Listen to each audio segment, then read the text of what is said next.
Sedihnya, habis semua tak dapat diselamatkan. Rumah, kereta, semuanya rosak. Segala bencana alam yang berlaku di dunia ini adalah salah satu tanda-tanda kecil hari kiamat. Tanda-tanda ini adalah peringatan daripada Allah untuk orang yang beriman. Assalamualaikum warahmatullahi wabarakatuh. Alhamdulillahirrabbilalamin. Wassalatu wassalamu ala rasulil amin. Wa ala alihi wa sahbihi ajma'in. Apa khabar kawan-kawan semua? Sehat tak?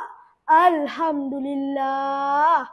Kawan-kawan, setiap yang datang pasti akan pergi. Setiap yang bernyawa pasti akan merasai mati. Dunia akan hancur, tiada ganti, melainkan Allah kekal abadi. Betulkah dunia kita ini akan hancur? Ya, benar kawan-kawan. Pada hari itu, bumi bergoncangan, gunung ganang berlanggaran, lautan menelan daratan, bintang-bintang berguguran. Manusia bak kapas berhamburan di saat sangkakala ditiupkan. A'udzu billahi minasyaitonir rajim. Inna zalzalatas sa'ati syai'un azim. Maksudnya, sesungguhnya kegoncangan hari kiamat itu ialah suatu perkara yang amat besar. Surah Al-Hajj ayat 1. Kawan-kawan, dunia sudah tenat. Akhirat kian mendekat.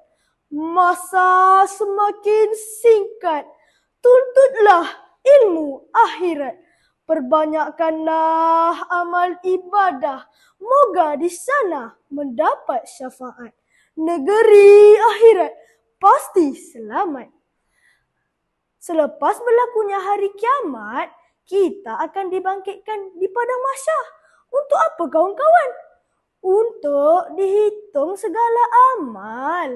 Kalau berat pahala kita, masuklah kita ke dalam syurga. Kalau berat dosa kita, masuklah kita ke dalam neraka. Hai manusia yang hidup di dalam dunia ini, jangan kita lupa pada godaan dunia.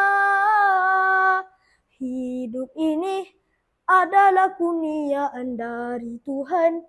Dan hidup ini janganlah dibuang percuma.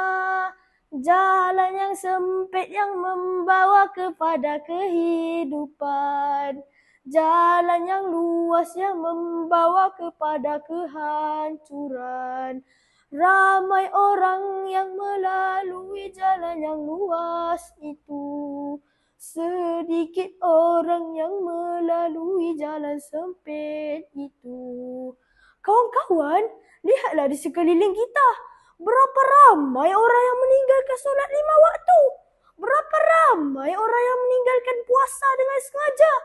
Berapa ramai orang yang menderhaka kepada kedua ibu bapanya. Berapa ramai orang yang tidak menutup auratnya.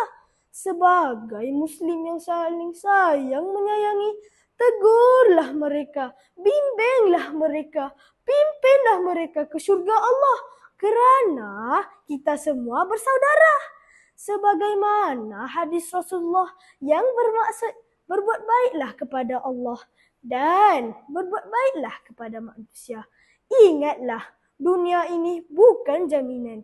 Yang ada hanyalah peluang dan cabaran. Jadilah Muslim yang beriman. Moga peroleh syurga idaman. Sekian wabillahi taufiq wal hidayah. Wassalamualaikum warahmatullahi wabarakatuh.